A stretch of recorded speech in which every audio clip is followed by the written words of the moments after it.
नमस्कार। शोम रतूड़ी एनालिसिस में आपका स्वागत है। आजकल चर्चा चल रही है संभल संभल संभल संभल में आपको पता है जामा मस्जिद के अंदर सर्वे हुआ तो उसके अंदर मंदिर निकला, जिसके बाद बड़ा बवाल हुआ। सब कुछ आपने देखा किस तरह से पथराव हुआ पुलिस पर, और किस तरह से जो लेफ्ट लिबरल गैंग है, कांग्रेस है, ओवैसी है, समाजवादी पार्टी है, पार्टी के लोग हैं, अखिलेश जो है, किस तरह से इन्होंने बवाल मचाया कि अब आप ये क्या कर रहे हैं, कोर्ट को भी कटघरे में खड़ा किया। लेकिन ये जो अभी संभल में जो एक हनुमान मंदिर मिला, जो छुपा रखा था, जो ढका हुआ था, वो जो है वो आपको चेतावनी देता है संभल संभल और संभल, अभी भी समय है, संभल जा, वरना तुम्हारा कुछ नहीं बचेगा। क्या था ये कोई 1947 से पहले का कोई स्ट्रक्चर नहीं है। ये कोई औरंगजेब और उससे पहले के जो बादशाह थे उनका तोड़ा हुआ कोई मंदिर नहीं है।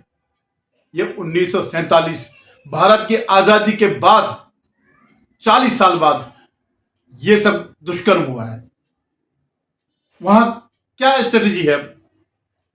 वहां इनकी जो है पॉपुलेशन बढ़ गई मुसलमानों की, और परिणाम क्या हुआ? हिंदू भाग गए, हिंदू उस जगह को छोड़ करके भाग गए।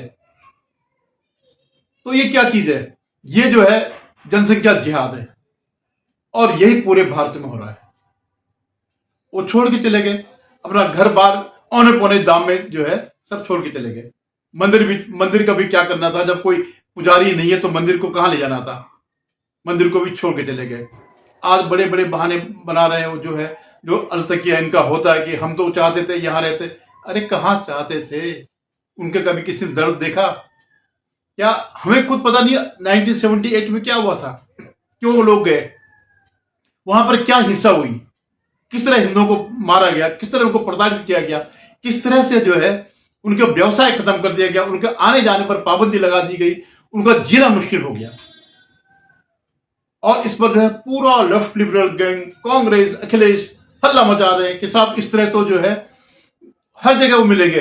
हाँ, हम यही कह रहे हैं कि हर जगह मंदिर मिलेंगे, और अगर उनको रिक्लेम करने में अगर कोई दिक्कत है तो ये लोग हैं, यही कांग्रेस है, यही इकोसिस्टम है जो इस समय पूरा वो कर रहा है, इनको बचाव कर रहा है। तो इसी इकोसिस्टम की वजह से आज वो बेशर्मी से कह रहे हैं कि हाँ ये इनका मंदिर है, लेकिन ये छोड़ के चले गए।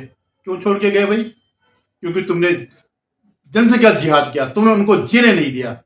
और ये केवल संभल की बात नहीं है, संभल के अलावा पूरे देश में हो रहा है। जहां भी शहर है, आप वो देखिए रेल पटरी के सारे दोनों तरफ जो है इन्होंने घेर कर रखा हुआ। हल्द्वानी में हुआ, हल्द्वानी में प्रशासन ने बुलडोजर चलाया तो सुप्रीम कोर्ट बीच में आ गया। ये हमारी न्यायपालिका है कि पहले इनको आप बचाओ, स्टे कर दिया। उनको इस बात की चिंता नहीं है कि हमारा देश का क्या विकास होगा, नहीं। और कह रहे हैं कि तुमने बचने क्यों दिया? 50 साल से 40-50 साल से बच रहे हैं, तो आप इस सरकार के लिए क्यों बोल रहे हैं? आपने उनको बोलिए जिन्होंने क्रमशः इनको यहां पे बसने दिया, और यहीं पर नहीं पूरे देश में बसने दिया। आप बांद्रा ईस्ट में चले जाओ जरा, बांद्रा ईस्ट स्टेशन के बगल में पूरा घेरा हुआ, 20 पटरी यूं निकलती है। और सिर्फ वहीं की बात नहीं है, हर जगह की ये बात है। तो ये क्या है? ये भी एक जिहाद है, जनसंख्या जिहाद है, और इसके द्वारा जमीन कब्जाना जो है। क्या किया सुप्रीम कोर्ट ने? 3 साल हो गए चुप बैठ गया। क्या हम फैसला देंगे?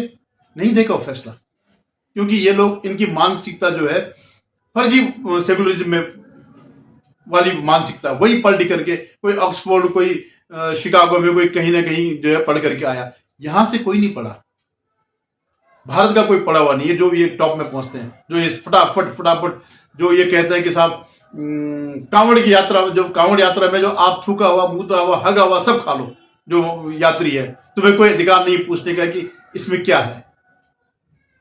तो ये जो है ऐसे एक नहीं कई संभल होंगे जिनका पता नहीं है, और पता हो भी तो कौन सुनने वाला आवाज। अगर आज मोदी और योगी जैसे लोग नहीं होते तो क्या आपकी आवाज सुनी जाती? उल्टे आपके लिए जो है इन्होंने एक कानून बनाया था,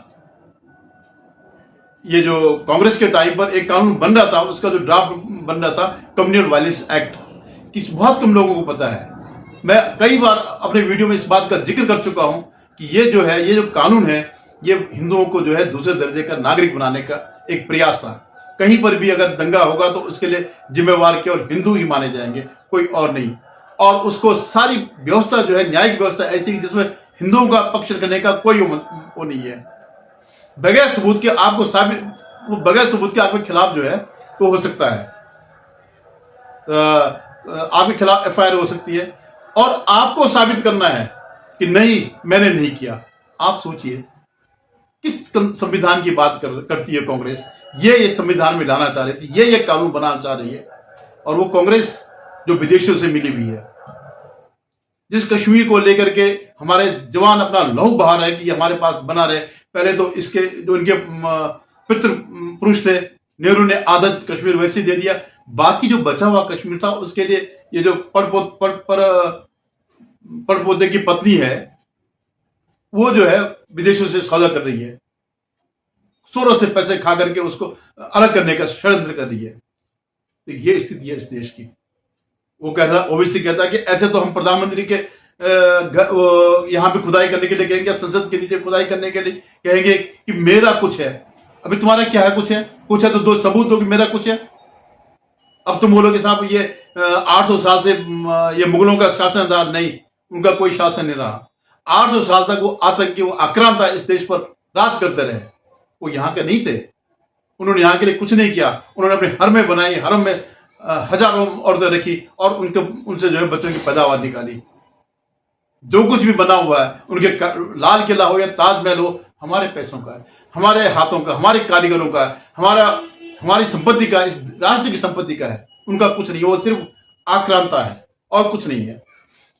आप पूरे बताइए, पूरी दुनिया में चंगेज खान ने एक बार पूरा लगभग आधी पृथ्वी पर शासन किया था, कम से कम नॉर्दर्न हेमिस्फीयर पे, जो उत्तरी वो है। तो जब उनका साम्राज्य खत्म हो गया, आज मुझे एक भी वो बता दीजिए जहां की चंगेज खान की मूर्ति जिसकी पूजा की जाती हो, मूर्ति न भी सही, उसको सम्मान दिया जाता हो, उसको राष्ट्रीय हीरो का दर्जा दिया जाता हो। बाद में पूरा मंगोल साम्राज्य खत्म होकर के मंगोलिया में ही सिमट गया। मंगोलिया में भी फिर कई वर्षों तक दबक कुचला रहा, कभी चीन के उसमें रहा, कभी कुछ उसमें रहा। तो कहां है भाई ये सारा सेकुलरिज्म का कीड़ा? हमें ही तुम उसको अगर आप कटवाओगे, बताओ कहां है चंगेज खान की मूर्तियां? कहां है चंगेज खान को राष्ट्रीय हीरो को दर्जा दिया था? ये कहां कहा जाता है चंगेज खान महान? यहां अकबर महान हो जाएगा, औरंगजेब महान हो जाएगा, दिल्ली की पूरी सड़कें जो है इनके नाम पे, इन आक्रांताओं के नाम पर है। बड़ी मुश्किल से आकर के जब ये सरकार आई तब जाकर के उस नाम चेंज किए। कितनी शर्म की बात है। कल संसद में संविधान पे चर्चा हो रही थी, लेकिन मुद्दा संभल का उठ रहा था। और संभल में इन्हीं के समय में 46 वर्ष पहले जिस मंदिर को बंद कर दिया गया, वो मंदिर फिर से सबके सामने आ गया। इनकी वास्तविकता को सबके सामने प्रस्तुत कर दिया। याद करिए ना, क्या वो संभल में इतना प्राचीन मंदिर क्या रातों रात प्रशासन ने बना दिया? क्या वहां बजरंगबली की इतनी प्राचीन मूर्ति रातों रात आ गई? क्या वहां पर जो ज्योतिर्लिंग निकला है, क्या यह आस्था नहीं थी? क्या उन दरिंदों को आज तक सजा क्यों नहीं मिली? इन्होंने 46 वर्ष पहले संभल के अंदर नरसंहार किया था। क्यों नहीं चर्चा होती संभल में थे उन लोगों की, उन निर्दोष लोगों की? क्या कसूर था उनका, जिनकी निर्मम हत्या संभल के अंदर आज से 46 वर्ष पहले हुई थी? लेकिन जो भी उस सच को बोलेगा उसको धमकी दी जाएगी, उनका मुंह बंद कराने का प्रयास होगा। और इसीलिए कुंभ के बारे में भी ये लोग इसी प्रकार के दुष्प्रचार को, ये जो वामपंथी जो और इस्लामिक और एंटी हिंदू जो वो है गैंग है, इनकी वजह से हिंदू जो है भारत में दूसरे दर्जे के नागरिक बन रहे हैं। ये जो राहुल गांधी कहता है ना कि साहब हम संपदा का वितरण करेंगे, तो उसके पीछे यही स्ट्रेटजी है कि जो है घेराव करो, जो पैसे वाले हैं, जिन्होंने मेहनत करके किया है, जो कुछ कमाई करी, आपने करी, हमने करी, हमारे बच्चों ने करी, हमारे माता पिता ने करी, वो जाकर के आकर के अपना पॉपुलेशन जिहाद में कब्जा कर लेंगे। ये राहुल गांधी की वजह। इस परिवार को इस देश से कोई वो नहीं है, कोई प्रेम नहीं, कोई सरोकार नहीं है, नेहरू से लेकर के सोनिया गांधी तक और ये राहुल गांधी तक। नेहरू ने अपनी सत्ता के लिए जो है इस देश का विभाजन कराया। अरे विभाजन कराया तुमने धर्म के आधार पर, तो फिर क्यों नहीं तुमने फिर सबको अदला बदली करी, और फिर क्यों नहीं ये यहां पर जो है ये सब सारी चीजें तुम थोपते हो। मुस्लिम पर्सनल लॉ, वक्फ बोर्ड, बताइए वक्फ बोर्ड तो अपने में जो है एक और विभाजन का आपने हथियार दिया है। कभी किसी की भी जमीन जो है कई हाईकोर्ट भुगत रहे हैं अपने ही कोर्ट के लिए कि ये भी वक्फ की जमीन है। अभी संसद लाल किले पर जो है बहादुर शाह जफर के पड़पोते पत्नी जो भी थी एक महिला ने, उसने दावा कर दिया। आप ऐसे दावे करते रहोगे? इतना बड़ा हिस्सा लेकर के, अपनी आबादी से ज्यादा का हिस्सा पाकिस्तान और बांग्लादेश लेने के बाद भी इस देश को तोड़ रहे हो। ये जो अखिलेश है ये क्या है, ये क्यों साथ देते हैं? क्योंकि इनकी जो है, इसके पिता क्या थे, मुलायम सिंह एक अध्यापक थे ना। आज उनका ताजमहल से भी बड़ा महल है वहां पर। कभी आप लखनऊ में जाइएगा, हमने तो केवल फोटो देखी, बिल्कुल संगमरमर का है, व्हाइट वो हाउस टाइप का जो है। कहां से आया? यहां तो अब तक हजारों वो रहे हैं, विधायक रहे हैं या मुख्यमंत्री रहे हैं या सांसद रहे हैं। किसके पास इतनी अकुल संपत्ति है? कहां से आया? क्योंकि वो इसलिए नहीं बोलेगा, इन्हीं के बल पर वो जो है ये सब कुछ अर्जित किया है इस परिवार ने। और मतलब इस कुनबे ने, परिवार भी नहीं कहते, ये कुनबा है। जैसे चंगेज खान का कुनबा था, वैसे ही जो है। तो ये लोग कभी नहीं बोलेंगे क्योंकि उनको वोट चाहिए। और कांग्रेस तो इसलिए नहीं बोलेगा क्योंकि वो चाहते हैं इस देश के टुकड़े टुकड़े हों। ये वही कांग्रेस है जो तमिलनाडु अलग करना चाहती, आंध्र अलग करना चाहती, कर्नाटक अलग करना चाहती, बंगाल को अलग करना चाहती, भाषा के आधार पर देश को तोड़ना चाहते हैं। जो राहुल गांधी कहता है कि यूनियन ऑफ स्टेट्स, वो ये भूल जाता है, we the people of India भूल जाता है। खैर वो तो भले बुद्धि से जीरो है, लेकिन षड्यंत्र के मामले वो नंबर 1 है। ये बार बार कहा जाता है कि इस देश में गंगा जमुनी सभ्यता है, संस्कृति है, गंगा जमुनी तहजीब। भाई गंगा जमुनी तहजीब थी तो तुमने क्यों जाने दिया संभल से? उन हिंदुओं को क्यों जाने दिया? क्यों तुमने वहां पे दंगा किया? रहने देते उनको भी, चलो कम हो, तुम्हारी जनसंख्या से अगर कम हो गए तो उनका राइट नहीं हो गया, उनका जो है ये नहीं हो गया कि आपको यहां छोड़ना पड़ेगा।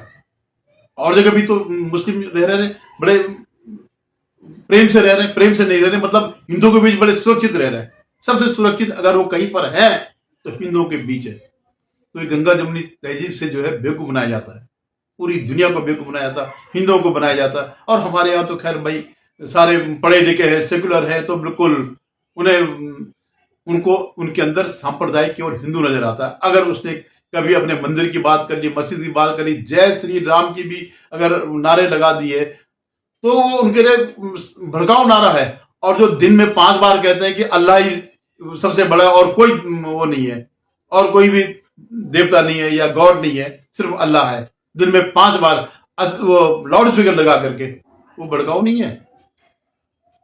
तो ये जो है इसको रोकने के लिए क्या आपके पास उपाय है? एक ही उपाय है कि आप बीजेपी को, मोदी जी को और योगी जी को बल प्रदान करें। हालांकि अभी हमने बड़ी गद्दारी करी जो 240 पे उनको लेके आए। अगर वो 10-20 और कम हो जाते तो जो इनका वक्फ एक्ट है ना, ये सारे उसको अपना डिक्लेयर कर देता। और जो जहां ये कब्जे की कार्रवाई हो रही है, आप लोगों की हिम्मत नहीं, क्योंकि हम लोग अपने बच्चों को हथियार उठाना नहीं सिखाते हैं। हम उस संस्कृति के लोग नहीं हैं। हम कानून पे विश्वास करते हैं, सब वो पुलिस पे, प्रशासन पे, सरकार पे विश्वास करते हैं। लेकिन हमने क्या किया? अपने हाथ पैर काट दिए इस कांग्रेस को वोट दे करके, या इन जातिवादियों को वोट दे करके। अभी आपने योगी जी का इस बारे में भाषण देखा होगा, देखिएगा क्या उन्होंने कहा और कुछ समझिएगा क्या वो कहना चाह रहे हैं, उसमें मनन करिएगा क्या उन्होंने कहा। धन्यवाद।